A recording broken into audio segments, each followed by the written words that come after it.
بخاری مسلم میں حدیث ہے، ابو ہریرہ رضی اللہ تعالی عنہ کہتے ہیں کہ نبی علیہ السلام نے مجھے 3 نصیحتیں کی تھی۔ نمبر 1، مہینے میں 3 روزے ضرور رکھنا، کوئی سے 3 دن، بہتر ہے اس میں ایام 20، 13، 14، 15۔ نمبر 2، اشراق کی نماز، اشراق کہہ لیں، چاشت کہہ لیں، دوحہ کہہ لیں، یہ سارے ایک ہی نماز، اوابین بھی اسی کا آیا ہے۔ صحیح مسلم میں اوابین کا لفظ بھی ہے اس نماز کے لیے، جو سورج بلند ہونے کے بعد پڑھی جاتی ہے۔ اور تیسرا فرمایا رات کو سونے سے پہلے وتر پڑھ لینا۔ ویسے افضل تو ہے آخری پہر میں پڑھنا، لیکن جس کے لیے آسانی ہے، جو یہ سمجھتا ہے کہ میرے لیے آخری وقت میں اٹھنا مشکل ہے، تو وہ رات کو وتر پڑھ کے سوئے۔ تو حضرت ابو ہریرہ کہتے ہیں نبی علیہ السلام نے مجھے 3 کاموں کی وصیت کی تھی، ان میں بھی 3 روزوں کا ذکر موجود ہے۔ یہ حدیث بخاری مسلم دونوں میں ہے۔ اچھا، اب 15 شعبان کا جو روزہ ہے نا، اس کے بارے میں بھی ایک حدیث ہے، وہ بخاری اور مسلم دونوں میں حدیث ہے۔ نبی علیہ السلام نے ایک صحابی سے پوچھا، کیا تم نے سرر شعبان کا روزہ رکھ لیا؟ ان کا نہیں یا رسول اللہ۔ فرمایا پھر اب شوال کے مہینے میں 2 روزے رکھنا، تو اگر تم نے سرر شعبان کا روزہ نہیں رکھا۔ اب یہ سرر شعبان کا روزہ کون سا ہے؟ ظاہر نبی علیہ السلام کی حدیث بخاری مسلم میں، اب علماء سے پوچھیں یہ کون سا روزہ ہے جس کا ذکر ہو رہا ہے سرر شعبان؟ سرر عربی زبان میں کنارے کو بھی کہتے ہیں اور سینٹر کو بھی کہتے ہیں، ہالو چیز کو۔ اس سے مراد کنارے کے روزے بھی ہو سکتے ہیں، لیکن وہ تو بخاری مسلم میں حدیث ہے کہ نبی علیہ السلام نے فرمایا کوئی بھی شخص جب رمضان شروع ہونے میں 2 دن رہ جائیں تو وہ روزہ نہ رکھے، یعنی وہ رمضان کو پروٹوکول دے کہ رمضان سے پھر روزے سٹارٹ کرے، سوائے اس شخص کے کہ جو پورا مہینہ روزے رکھ رہا ہو، اس کے لیے آپ علیہ السلام نے اجازت دی۔ اسی طریقے سے جامع ترمذی میں حدیث ہے کہ نبی علیہ السلام نے فرمایا کہ جب نصف شعبان گزر جائے تو کوئی شخص روزہ نہ رکھے۔ تو اس سے یہ بھی پتہ چل گیا کہ وہ آخری سرا بھی نہیں ہو سکتا، آخری 15 دن بھی نہیں ہو سکتے۔ تو یہ سرر شعبان کیا ہے؟ تو صحیح مسلم میں ایک اور حدیث ہے، اتنی حدیث تو بخاری مسلم دونوں میں تھی کہ سرر شعبان کا روزہ رکھو۔ مسلم میں، امام مسلم میں ایک اور حدیث لے کے آئے، اس میں پتہ کیا الفاظ ہے کہ نبی علیہ السلام نے فرمایا اس مہینے کے سرہ کا روزہ رکھا ہے تم نے، ناف کا، سرہ کہتے ہیں ناف کو۔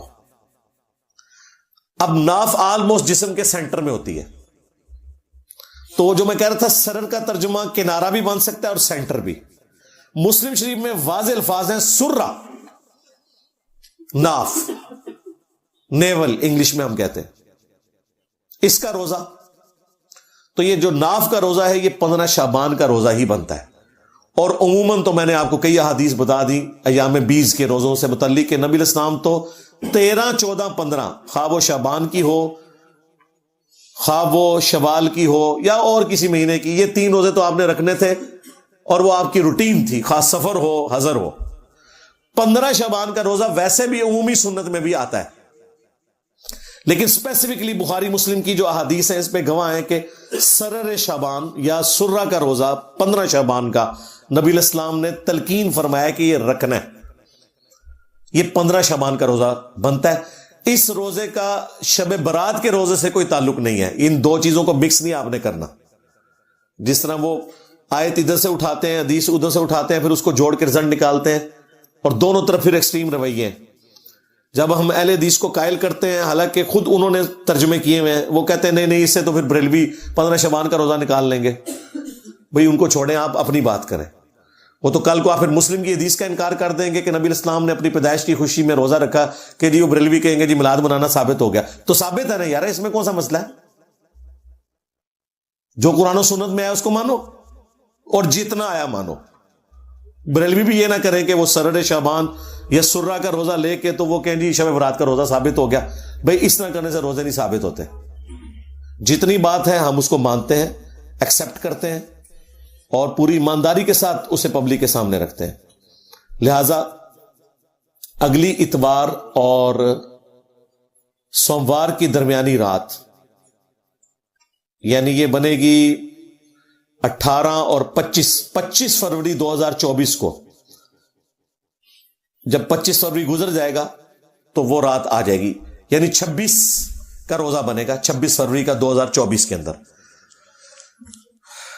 15 شعبان المعظم 1445 ہجری۔ تو یہ روزہ خود بھی رکھیں، گھر والوں کو بھی رکھوائیں، اس اعتبار سے کہ نبی الاسلام نے اس کی ترغیب دلائی ہے۔ اور دیکھیں کس حد تک ترغیب ہے کہ اس میں آگے الفاظ ہیں کہ اگر تم نے نہیں رکھا تو شوال میں 2 روزے اس کے بدلے میں رکھنا۔ تو وہ بعض اہل حدیث جو ماننے کے لیے تیار نہیں، وہ کہتے ہیں نہیں، اس سے مراد وہ 3 روزے تھے نا، وہ نہیں رکھے تھے، تو آپ نے فرمایا کہ چلو شوال میں رکھ لینا۔ بھئی اگر 3 کے بدلے ہوتا تو پھر حضور کہتے 3 روزے رکھو، 2 کا ذکر کیوں ہے؟ ایک جو ہے وہ اس کے بدلے میں اور دوسرا پینلٹی کے طور پر۔ لیکن یہ ساری نفلی عبادتیں ہیں، ان کے اوپر کوئی واجبیت والا معاملہ نہیں، یہ صرف ترغیب کے لیے۔ اچھا، یہ جو میں نے رزلٹ نکالا ہے نا، یہ نہ سمجھیے گا کہ یہ میں نے کوئی ڈسکوری کر لی ہے کوئی اس طرح کی۔ میرے دنیا میں چھوڑے جانے سے پہلے بھی ایسے لوگ موجود ہیں جو 15 شعبان کے روزے کو بخاری مسلم کی ان احادیث کے تحت سنت سمجھتے ہیں۔ وہ اہل حدیث فرقے سے ہی ایک نکلا ہوا گروہ ہے جماعت المسلمین کا، خارجی ہیں، مسلمانوں کی تکفیر کرتے ہیں، لیکن وہ اہل حدیث پلس ہیں، یعنی اہل حدیث سے بھی اگلا ورژن ہے سختی کے اعتبار سے، اہل حدیث پلس ہیں۔ بس کچھ چیزیں ان کی بہت اچھی ہیں، مثلا وہ نماز جو ہے وہ بڑے سکون سے رفع الیدین سے پڑھتے ہیں، اسی طریقے سے سکتے کرتے ہیں، وہ بھی وہی موقف رکھتے ہیں کہ جب قرآن پڑھا جا رہا ہے تو آپ نے پیچھے فاتحہ نہیں پڑھنی بلکہ سکتے کرنے ہیں اور اس میں فاتحہ پڑھنی ہے، قرآن آپ نے سننا ہے۔ کچھ چیزیں بہت ان کی اس حوالے سے بہتر ہیں۔ مٹھی کے بعد داڑھی کاٹنے کے بھی قائل ہیں، اور داڑھی رنگنے کے اوپر بھی بہت زور ہے۔ اس معاملے میں ان کا بھی یہی موقف ہے کہ سرر شعبان کا جو روزہ بخاری مسلم میں آیا ہے، یا سرہ کا، اس سے مراد 15 شعبان کا روزہ ہے، اور وہ اس چیز کا اہتمام کرتے ہیں۔